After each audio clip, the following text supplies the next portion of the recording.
Hi, welcome to Wednesday's Words of Worship. You know, where I live, we frequently see deer walking or running through our yard. And at the back of our property, there's an apple tree. And even though we are new to the property, the apple tree isn't. It's been there for a long time. Now, I'm sure in the past, the deer loved to come by and eat the apples from the branches, and they were able to enjoy the benefits of having that tree. Perhaps the previous owners of the property picked apples from the tree and ate them or made pies or applesauce from the fruit of that tree. However, over the years, the apple tree has been neglected and it's not been pruned. And the branches have become so full and intertwined and gnarled together. There's so many branches that it looks more like a thicket than it does a tree. And now it no longer grows fruit, and the tree itself is dying. As it stands now, the tree is no longer good for anything except next year's firewood. Some pruning may rejuvenate the tree and allow it to once again become fruitful, but only time will tell.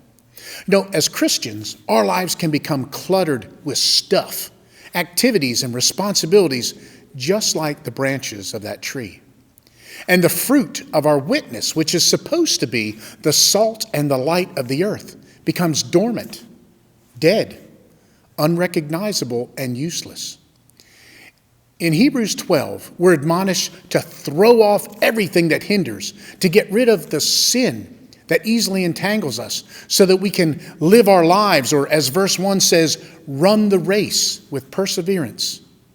So when we get too busy in our lives, the important things like our relationship with God, our witness to others, being an example of love, of mercy, and grace, all get choked out.